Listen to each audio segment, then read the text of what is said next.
Hello everyone, welcome to Buddha Zen Wisdom. We are here to accompany you every day. 3 things you should never say to acquaintances after retirement. You might be hurting others without realizing it. Someone once asked, what's the best way to interact with acquaintances after retirement? A widely accepted answer is, sometimes, you should treat acquaintances like strangers. Many might disagree with this approach, thinking it's insincere or even creates emotional distance. After all, we tend to be more reserved with strangers but completely open with acquaintances, often without a second thought. However, the truth is, the closer the relationship, the deeper the potential hurt. As the saying goes, the people who can't stand to see you succeed are often those closest to you. The longest-lasting relationships aren't built on blurring boundaries, but on respecting them. Truly wise retirees know better than to say the following 3 things in front of acquaintances. They understand human nature and know that careless words can become weapons that hurt them when they least expect it. 1. Never flaunt your advantages in front of acquaintances. Whether it's about your pension, savings, or your children's achievements, boasting can backfire. As the ancients said, the tongue is the root of both benefit and harm, the mouth is the gate of fortune and misfortune. Words are a double-edged sword. They can bring people closer, but they can also invite trouble. After retirement, it's best to live a low-key life. Flaunting your advantages might spark jealousy, misunderstandings, or even trouble. Human nature is complex and contradictory. People may wish you well, but deep down, they don't want you to do better than them. Most acquaintances want you to be happy, but not happier than they are. They might envy what you have and mock what you lack. In social settings, people prefer to be on equal footing, or even slightly better off than you. Retirees often chat about pensions, savings, or whose children are more successful. But remember, what you say casually might offend someone or stir up envy. So, after retirement, focus on living your best life quietly. Avoid boasting about your advantages or happiness to prevent jealousy or being targeted by those with ill intentions. People rarely envy those far beyond their reach, they compare themselves to those closest to them. Keep a low profile, especially during festive seasons like the New Year, and avoid flaunting your successes. 2. Don't play the role of a life coach in front of acquaintances. As Kai-Jen Tan wisely states, it's better to avoid long-term annoyance than to create short-term joy. Truly smart people don't try to guide others to build relationships. Instead, they maintain harmony through respect and humility. In life, some people love to give unsolicited advice under the guise of caring. They might say things like, you should have listened to me earlier, or if you don't do this now, don't come crying to me later. While they may seem well-meaning, their advice often comes across as condescending and irritating. Behind their helpful facade, there might even be hidden traps. Everyone's life path is different, and what works for one person might not work for another. Taking advice from someone who doesn't understand your journey is like letting a blind person guide you. Those who love giving advice often haven't figured out their own lives, but insist on directing others. Being a know-it-all is often a sign of low self-esteem. They seek validation by teaching others. After retirement, everyone has lived through decades of life experiences. The truly wise are those who understand the world but remain genuine. Focus on managing your own life and well-being. Your life is yours to live, it has nothing to do with others. 3. Never gossip about others' embarrassing moments or share your secrets for closeness. As the ancients warned, trouble comes from the mouth, disaster enters through words. Discussing others' embarrassing moments might seem like harmless small talk, but it can make people dislike you or even trigger a trust crisis. It becomes a hidden danger in relationships. One of the most annoying behaviors among retirees is when a group of acquaintances gathers to gossip about someone else's misfortunes. It's as if knowing more about others' problems makes them feel superior. But in reality, gossiping about others only shows that you're a troublemaker, not a wise person. In this world, there are no permanent friends or enemies, only permanent interests. What you say casually might spread like wildfire among acquaintances. Very few people genuinely wish you well, while many revel in others' misfortunes. When you casually discuss others' issues, you're essentially digging a hole for yourself. You never know when someone might use your words against you or when unexpected consequences might arise. So, after retirement, keep your mouth shut in social settings. Avoid meddling in others' affairs, gossiping, or overanalyzing situations. Guard your heart and mind. As Kaizen Tan says, it's better to avoid long-term annoyance than to create short-term joy. No matter how close or familiar you are with someone, always remember to treat yourself as yourself and others as others. As the ancients said, words are meant to convey meaning. Once the meaning is understood, forget the words. Speech is an art, and knowing when to remain silent often shows greater wisdom than talking nonstop. After retirement, be even more cautious in your interactions. Let every gathering be filled with warmth and joy. You may know a person's face, but not their heart. Superficial harmony doesn't mean genuine mutual respect. When meeting others, share only 3 parts of your thoughts, never pour out your entire heart. The closer the relationship, the more sensitive people are to your words. Maintain boundaries and know your limits. In front of acquaintances, don't flaunt your advantages. Stay low-key, it protects you and respects others.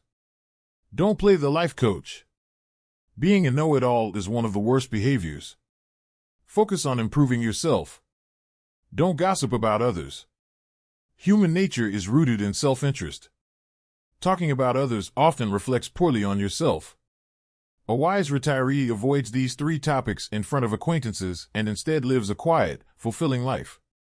A real-life story, family drama over money. Uncle John asked about savings. My mom said she had $30,000. Aunt Mary said she had $500,000. 2 days ago, Uncle John took his wife and son to Aunt Mary's house to make a scene. I'll never forget that afternoon.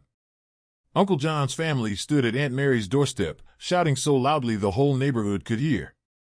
Uncle John's face turned red as he pointed at Aunt Mary's window, yelling, "You've got money and now you're acting high and mighty, huh?" Mom clearly said the inheritance was to be split 3 ways. Why are you hiding it? Aunt Mary stood at the door, holding a broom, and fired back, "John, are you done yet? You know exactly how much Mom left.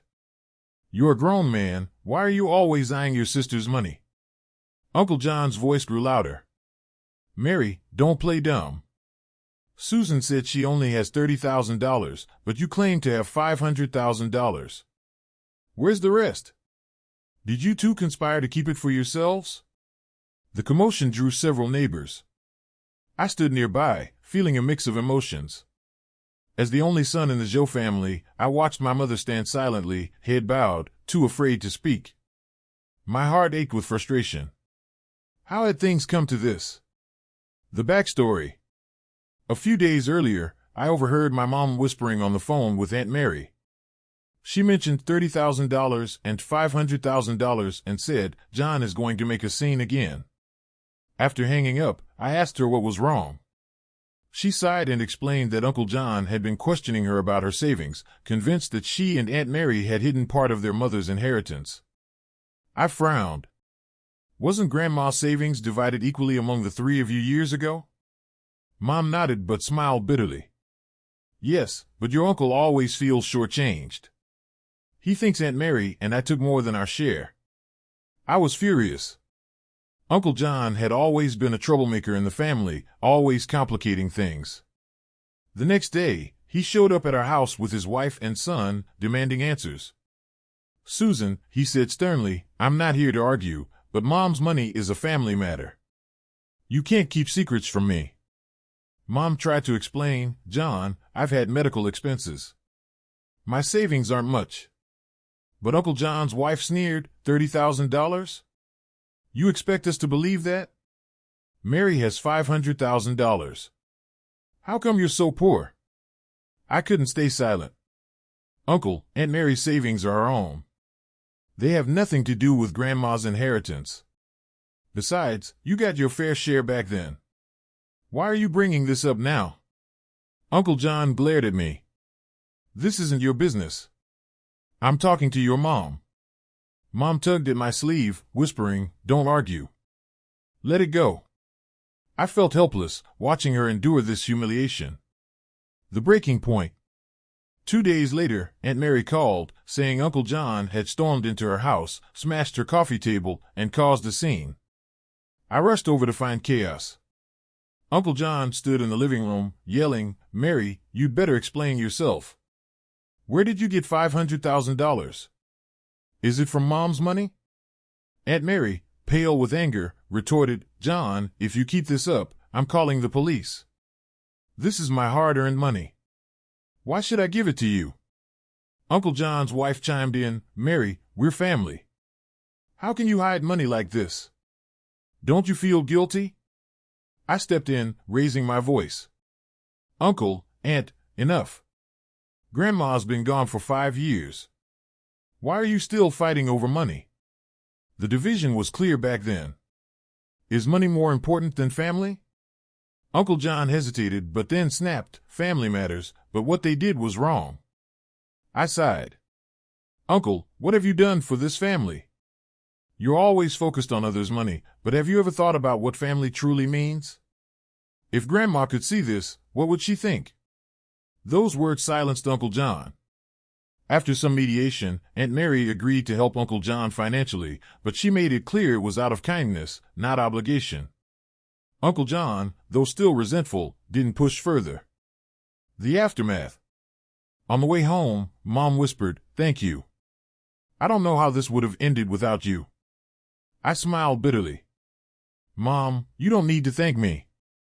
I just want our family to have fewer fights like this." She nodded, but I knew such conflicts wouldn't disappear entirely. Money is the hardest puzzle in family relationships, and we're all trying to solve it. Final thoughts. Money can be a mirror reflecting human nature's good and evil, or a knife cutting through familial bonds. But I believe true family ties can transcend material concerns. Life goes on, and repairing relationships takes time. As retirees, we must learn to protect our peace, set boundaries, and focus on living our best lives. Thank you for watching. If you found this content meaningful, don't forget to subscribe so we can accompany you every day. Let's grow, be happy, and age gracefully together. See you next time.